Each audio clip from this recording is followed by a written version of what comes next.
Hello boys and girls, today we're going to work on 7.3. The essential question for today is how can you find the area of a rectangle with fractional side lengths? What are you saying? Fractional sides? So we're going to have fractions for sides of rectangles. Okay, here we go.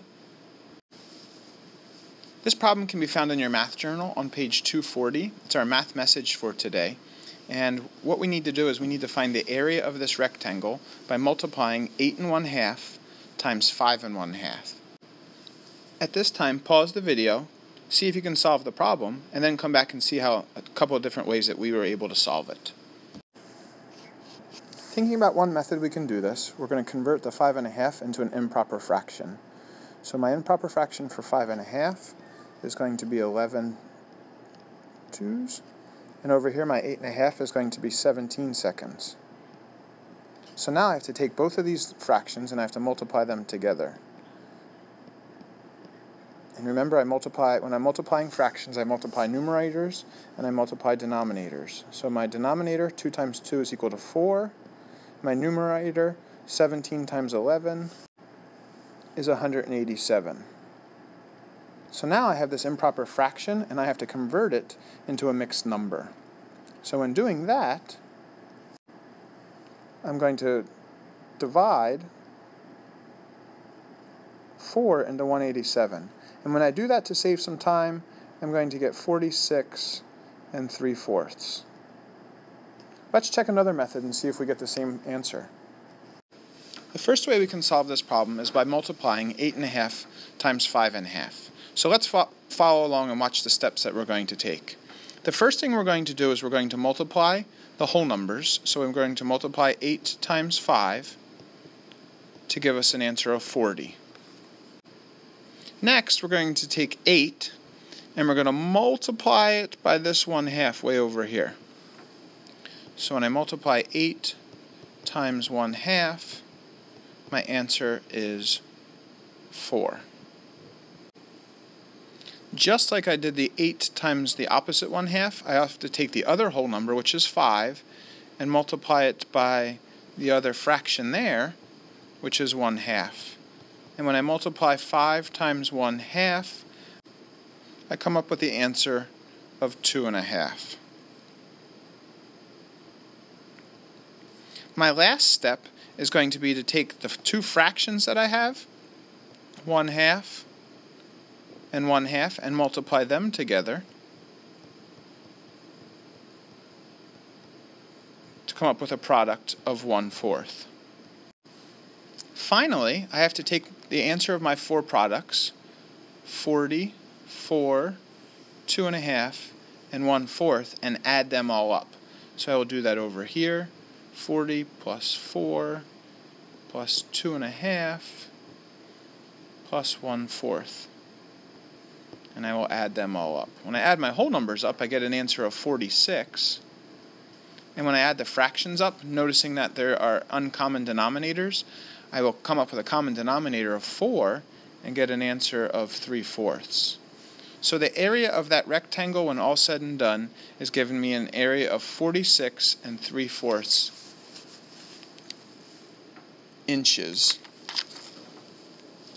feet squared.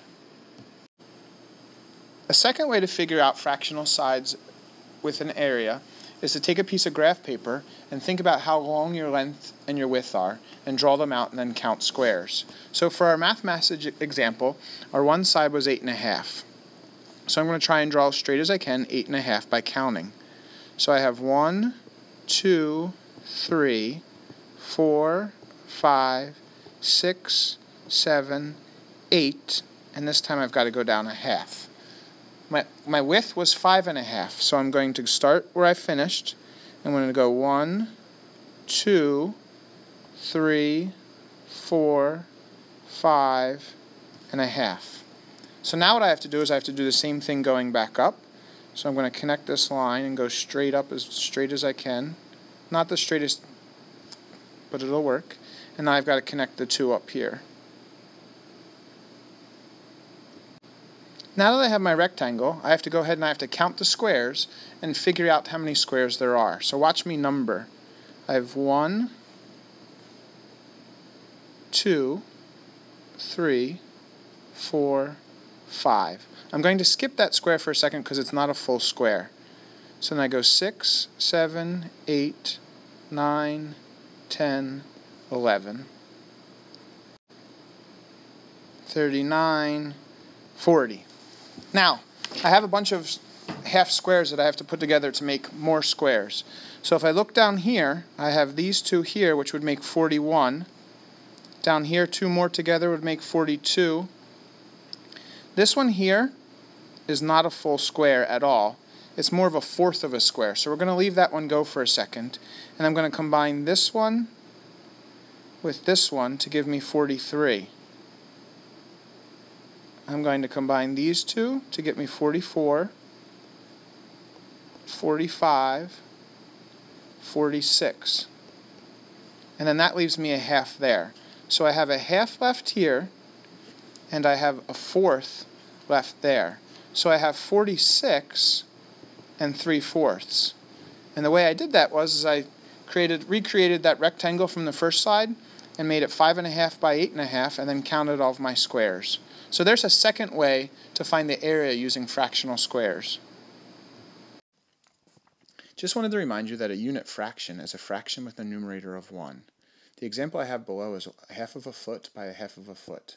And when I'm talking about that, I'm talking about a square that if I have one square that's 1 foot and I cut it right in half, now this is equal to 1/2 of a foot and this is equal to 1/2 of a foot. So that's a unit fraction. Here we have 1-inch squares, and we're going to use that same length and width to look at a problem a little bit differently. So my length over here was 8.5, and my width down here was 5.5. So let's say that we're going to split these squares in half. These squares here are already split in halves, so we don't need to worry about those. These on the side also are split in halves. But the reason I'm going to split them in halves is because some are already split in halves, and it's just going to make it easier. So if I split these in halves, my question to you is, how many half-inch square blocks or unit square blocks would it take up for the area for this problem instead of using 1-inch blocks? Because when we previously did this problem, we were using 1-inch blocks. This time we're using half-inch blocks. So I could sit there and I could split all these up. I could count all the half-inch blocks, and I could come up with an area. Or I could take 5.5, and I could multiply it times 2. And the reason I'm multiplying it by 2 is because that 5.5 originally is going to be my 5.5 1-inch blocks. Now I'm making it half-inch blocks, so I need to multiply it by 2. So when I do 5.5, and I multiply it times 2, I come up with the number 11. I also need to do that with my 8.5. If I multiply that times 2, I come up with a length of 17. So now, using half-inch blocks, my length is 17, my width is 11, and I need to multiply those two together. And when I multiply those two together, I come up with an area of 187 tiles that are 1/2 by 1/2 inch squared. Let's take a look at another problem just like this one. Here's another example that we're going to take a look at.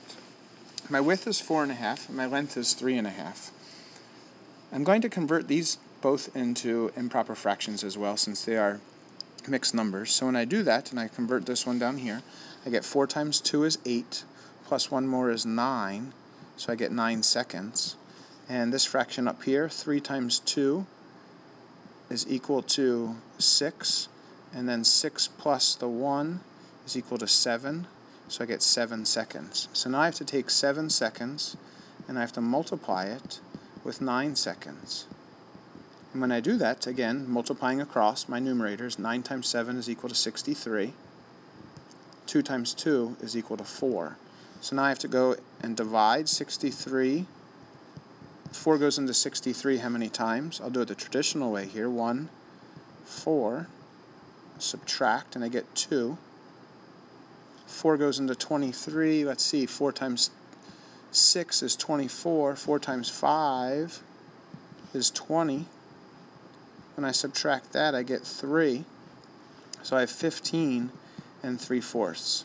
So my area of that rectangle using fractional parts is 15 and 3/4. Let's take a look at another way and see if we get the same answer. Thinking about a previous example, let's try a second one. I'm first going to multiply the whole numbers, which is 4 times 3, which gives me 12. Second, I'm going to multiply this 4 times this 1/2,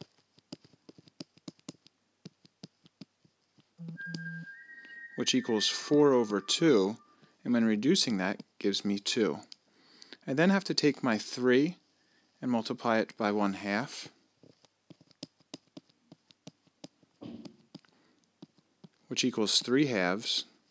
When I simplify that, I get 1 and 1/2. Finally, I have to multiply the fractions. 1/2 times 1/2.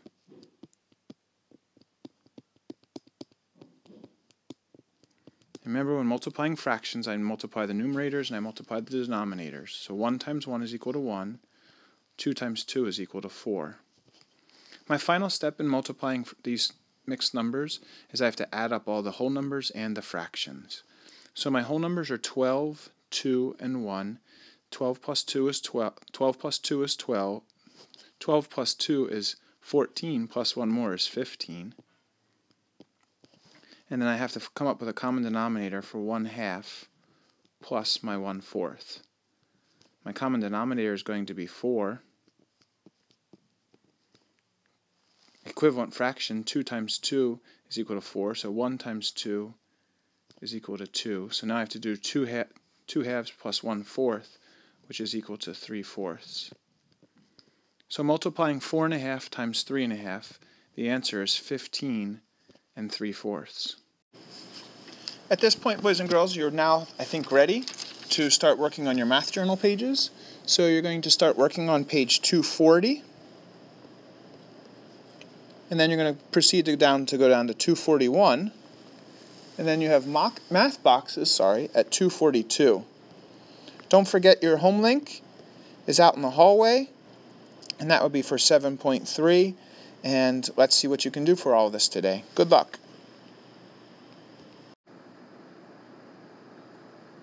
Okay, here we are on page 240, and I would like you to pause the video at this time and see if you can solve part A right here. So just part A of this problem. So pause the video and see if you can solve it using one of the 3 methods that was just demonstrated. Okay, I'm going to show you one way, and then you hopefully have the same work in for this problem, and we'll get the same answer. So I have 8.5 times 11, and I'm going to convert that 8.5 into an improper fraction, so I come up with 17 seconds times 11. I'm going to put a 1 over that because I'm going to multiply my numerators and my denominators. So 2 times 1 is equal to 2. 17 times 11 is equal to 187. Now I have to take 2 and I have to divide it or put it into 187. And when I do that, I come up with an answer of 93.5. So what is the area of the typical sheet of paper? Is going to be 93.5.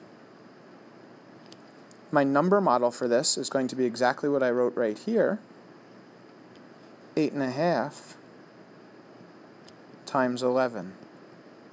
Your work might have been a little bit different. You might have done it a little bit differently, but when it comes down to it, this answer should be the same, and our number model should also be the same.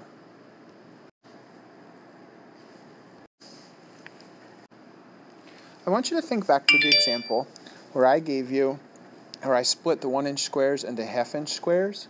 Think about what did I multiply to figure out how many half-inch squares there were. If you said 2, you're correct. On part B of this problem, we're going to split those squares into 1/4 inch this time. So what number do you think we're going to take our area of our sheet and multiply it by? 4. You're correct. So my work over here is going to look like this: 93 1/2 times 4, and I'm going to convert this 93.5 into an improper fraction. So when I multiply 93 times 2, I come up with 186 over 2, and I need to multiply that over 4 over 1. 2 times 1 is equal to 2. 186 times 4 is equal to 744. Now I have to figure out 2 goes into 744 372 times. So what does this 372 mean? It means that there's going to be 372 1/4 inch squares covering up that 8.5 by 11 sheet of paper. My number model is going to be exactly 93.5 times 4. And I can throw in the equal sign there. So thinking about 1/2, 1/4, you're going to multiply that, whatever it is, the inverse of that. In this particular problem, they're telling us that Emerson is helping his parents order tiles for their bathroom floor. We do not need to find the area of the floor because they give us that information right here. They tell us that it's 20 square feet. The other information that they're telling us is that the tiles are going to be 1/3 foot by 1/3 foot. So our first couple problems was 1/2 foot by 1/2 foot, and then we saw 1/4 foot by 1/4 foot. This time we're going to see 1/3 foot by 1/3 foot. So I'm thinking right away how many tiles are needed to cover 1 square foot. And this is the image that comes to mind. So if I look at this particular problem, I would think that this area here, this part of the square, is 1/3 of a foot. This part is also 1/3 of a foot. Okay, and knowing that, this length over here, this entire length, is going to be 1 foot completely. If that length is 1 foot, then this width is also 1 foot. So our first question is how many tiles are needed to cover 1 square foot? Can you do the math there? Stop, pause the video, and see if you can figure out how many square tiles are needed to cover 1 foot. I'll give you a hint. Count the squares. If you said 9 squares, you are correct, or 9 tiles. So we have 9 tiles here. What fraction of a foot is 1 tile? So let's think about that for a second. What fraction of a square foot is 1 tile? For this particular problem, I need to take 1/3 and I need to multiply it by an additional 1/3 because of this information that they told us up there. So 1/3 times 1/3 is going to be 1/9. And finally, our number model for this complete sentence, because I know there's 20 square tiles there, is going to be 20 times 9, which is equal to 180 tiles. So we need 180 complete tiles to cover the bathroom floor. Now we're moving on to page 241, and we're going to work on this last problem together before I let you finish problem number 5 all by yourself. So this time we're making a quilt, and this quilt is going to be 6 feet by 7.5 feet. And the fabric squares are 1/4 foot by 1/4 foot. So right away, be thinking about 1/4. What do I multiply those numbers by? They don't give us the area of the quilt, so we've got to do some, maybe we've got to do some multiplication there. These are all things that are going through my head as I read this story problem. So part A says how many fabric squares will fit along the 6-foot side. Part B says how many fabric squares will fit along the 7.5 foot side. So for me, I'm a visual person, and maybe I need to draw a picture so that I envision my quilt to be 6 feet by 7.5 feet, and then 6 feet by 7.5. So here's my 6 feet, and here's my 7.5 feet. So if I know that there are going to be 1/4 foot square tiles, or fabric squares, on each side, they're asking me for part A to figure out 6 feet, 1/4. What am I going to do there? Pause the video and see if you can figure out A and B based upon all the information we did in the previous part of this lesson.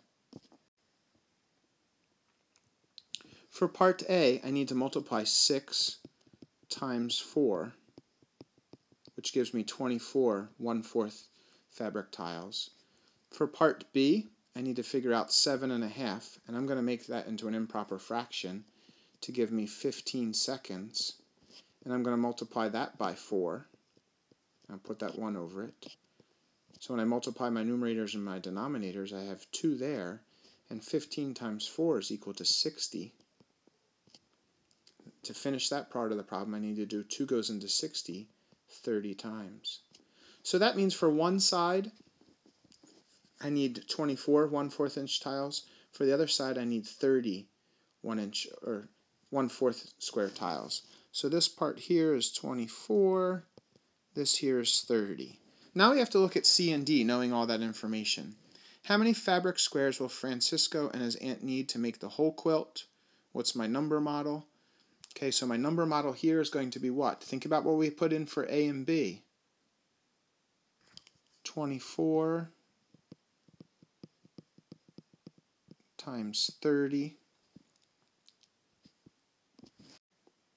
24 times 30 is equal to 720. So that's how many complete fabric squares we will need.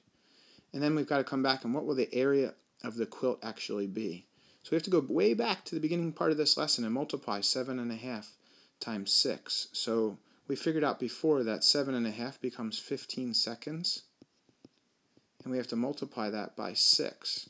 And that becomes our number model down here, 7 1/2 times 6. And when we multiply numerators and denominators, I have a 2 there for my denominator. And for my numerator, I have 90. I'm not finished. I have to figure out how many times does 2 go into 90. And that would be 45. So the area of my quilt is actually 45 feet squared.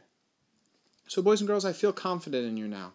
I think that you can finish off this page by going over and completing number 5, A, B, and C on the rest of page 241.